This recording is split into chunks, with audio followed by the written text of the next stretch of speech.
बंगाल का सियासी पारा हर बीतते दिन के साथ चढ़ता जा रहा है। ममता का साथ छोड़ने के बाद शुभेंदु अधिकारी आज उस नंदीग्राम में रैली करने वाले हैं जहां से ममता बनर्जी को बंगाल की सत्ता की संजीवनी मिली थी। शुभेंदु अधिकारी दोपहर 2 बजे नंदीग्राम में रैली करेंगे। इससे पहले अधिकारी बनाम उत्तराधिकारी की जंग भी तेज हो गई है। शुभेंदु अधिकारी और ममता बनर्जी के भतीजे अभिषेक बनर्जी के बीच जिस तरीके से वार पलटवार चल रहा है, तोलाबाज के आरोपों पर वार पलटवार हो रहा है।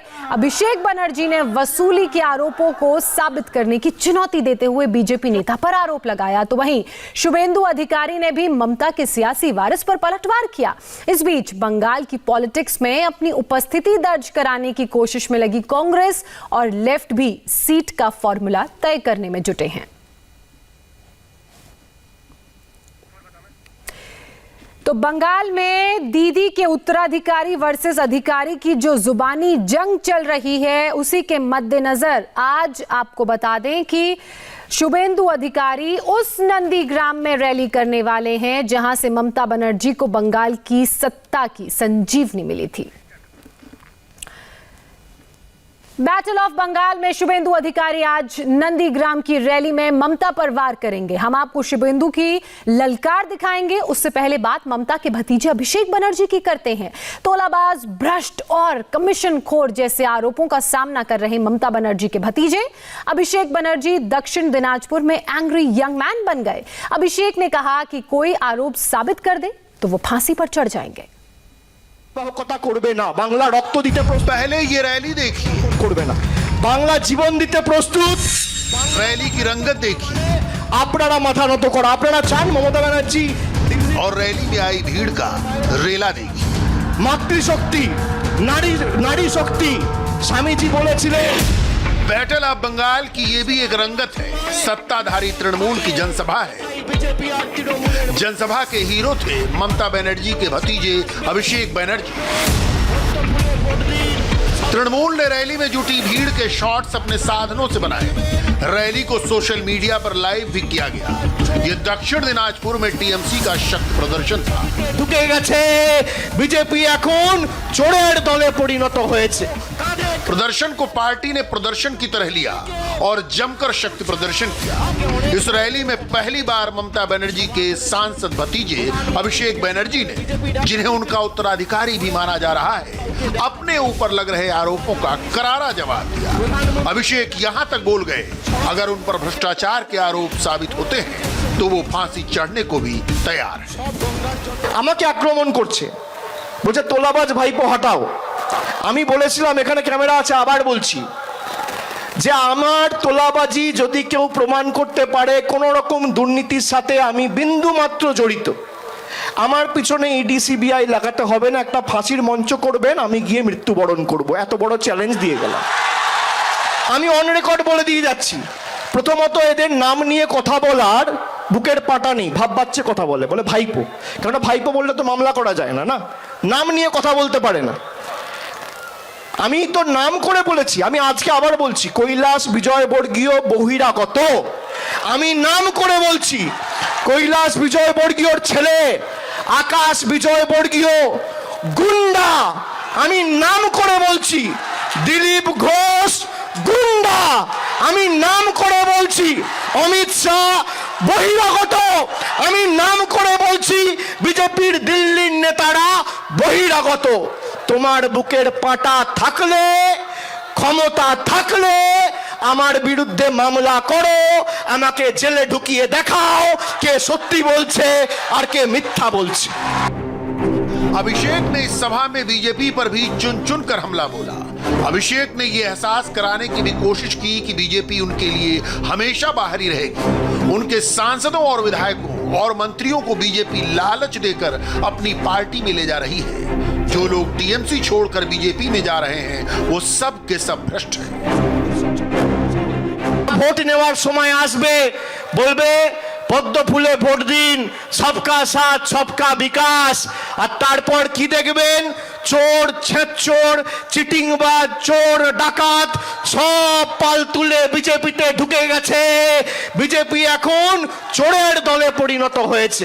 নরেন্দ্র মোদী 2014 সালে সভা করে বলেছিল किसी को नहीं छोड़ेंगे, चाहे चोर हो, चाहे गद्दार हो, चाहे डकैत हो, चाहे घुसखोर हो, चाहे बेईमान हो, चाहे किसी को भी हम नहीं छोड़ेंगे।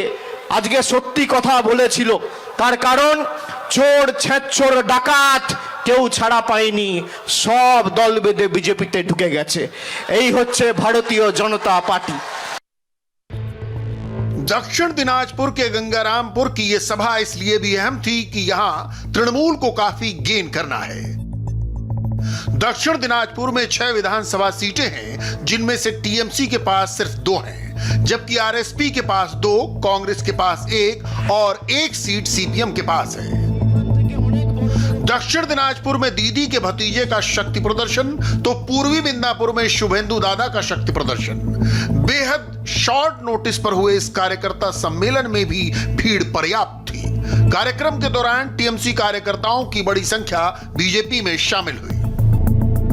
पूर्वी मिदनापुर में 16 विधानसभा सीटें हैं, 14 पर तृणमूल का कब्जा है और 2 पर लेफ्ट का। बीजेपी का कहीं कोई अता पता नहीं है, मगर माना यह जा रहा है कि इस विधानसभा चुनाव के बाद इलाके की सियासी सूरत बदल जाएगी। रैलियों में लहरा रहा बीजेपी का झंडा पूर्वी मिदनापुर की स्थायी पहचान बन जाएगा। शुभेंदु अधिकारी के मंच पर आने में देरी थी, तो उससे पहले हमारे सहयोगी पवन नारा ने माहौल भांपने की कोशिश की।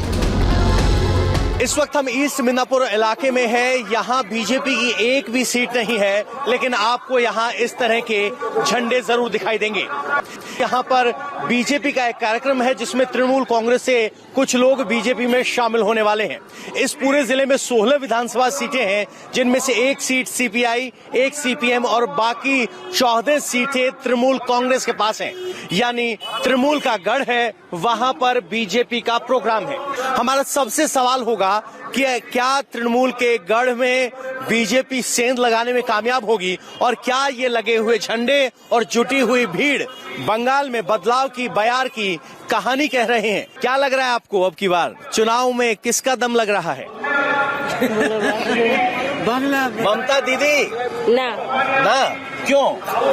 शुभेंदु अधिकारी। शुभेंदु अधिकारी। ये झंडा पट्टी जो लगा है, ये सिर्फ माहौल दिखा रहा है कि बदलाव भी हो सकता है? बदलाव ये वो बदलाव ये चाहते हैं आप? बदलाव हो सकता है, बदलाव होगा ही बदलाव। प्रोग्राम में आए हैं या देख के रुक गए हैं? नहीं, प्रोग्राम में आया है। अधिकारी की इस इलाके में जो अहमियत है और जनता के बीच जो पकड़ है, वो बताने की जरूरत नहीं है।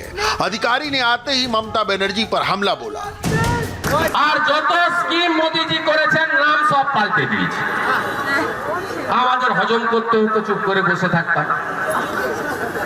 তৃণমূল কংগ্রেস কোম্পানিতে পরিণত হয়েছে, প্রাইভেট লিমিটেড কোম্পানি। যারা কর্মচারী থাকতে পারবেন, যারা কৃতদাস হয়ে দাসত্ব স্বীকার করবেন, তারা ওখানে থাকবেন। আর যাদের রাজনৈতিক স্বাভিমান আছে, যাদের আত্মসম্মান আছে, তারা ওখানে থাকতে পারেন না। তৃণমূলের তালিকা দেখেছেন, 22 জন এমপির 11 জনের বাড়ি ওই দক্ষিণ কলকাতার 2-3টে রাস্তার মধ্যে। 40টা মন্ত্রী, 17টা গভর্নর বাবু বলছিল দপ্তরগুলো দেখুন, মুখ্যমন্ত্রী, অর্থমন্ত্রী, স্বরাষ্ট্রমন্ত্রী, পঞ্চায়েত মন্ত্রী, 1 বিঘা জমি নেই তিনি পঞ্চায়েতের মন্ত্রী। কৃষি মন্ত্রী, সব ওইখানে। সব জেলাগুলো উত্তরবঙ্গ, গ্রামগুলো উত্তর কলকাতা, পুরনো কলকাতা, প্রাচীন নগর হাওড়া, সবাই বঞ্চিত। शुभेंदु अधिकारी ने एक बार फिर मिदनापुर की सभा में अभिषेक बनर्जी को तोलाबाज कहने का मौका नहीं छोड़ा। 5টা বাড়িতে সিবিআই রেড করছে, বলতে হবে তো তোলাবাজ ভাইপোকে, বিনয়ের সঙ্গে তোমার সম্পর্ক কি? বলছেন না কেন? বাংলার মানুষ জানতে চায়, বাংলার মানুষ মাননীয় মুখ্যমন্ত্রী, স্বরাষ্ট্রমন্ত্রীর কাছে জানতে চায় 6টা সিকিউরিটি দিয়ে রেখেছিলেন কেন রাজ্য পুলিশে? সব মানুষ জেনে গেছে কাটমানি কোথায় নেই। প্রাইমারি স্কুলে জুতোটাও সাপ্লাই করবে কলকাতা থেকে, কারো কোনো বাচ্চার পায়ে হয় না। ব্যাগগুলো দেয় ছিঁড়া ব্যাগ, আর যে ড্রেসগুলো দেয় সেখানেও 50-50। আমি ভিতরে ছিলাম তো কিছু কিছু জানি, দেখছিলাম। সাইকেলে তো 400 করে আছে পার সাইকেল। আর কোন সাইকেল নিয়ে বাড়িতে যেতে পারবেন না, আগে সারাতে হবে 500 টাকা দিয়ে। প্রাইমারি স্কুলে ছোলা দিয়েছে, কালো ছোলা, সিদ্ধ হয়নি, গরুকে দিল ফেলে দিচ্ছে। গোমাতা আমাদের মাথায় থাক। अधिकारी ने इसी सभा में यह भी कहा कि प्रधानमंत्री किसान योजना पर ममता बनर्जी रोक लगाकर इसलिए बैठी हैं कि उन्हें कुछ मिल नहीं रहा।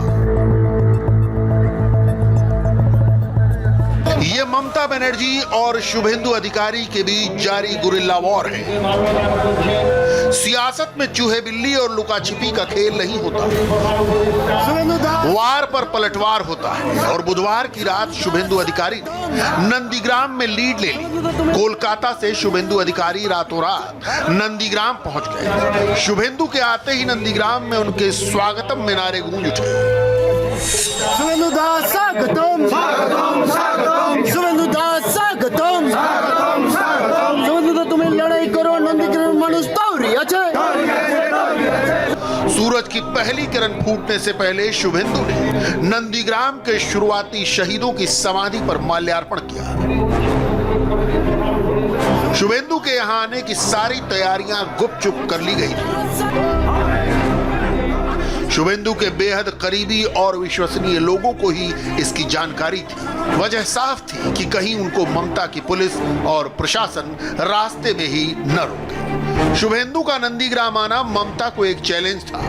शुभेंदु के बीजेपी ज्वाइन करने से पहले ममता खुद यहां आने वाली थी, मगर शुभेंदु के साथ छोड़ने के बाद ममता ने अपना बना बनाया कार्यक्रम रद्द कर दिया।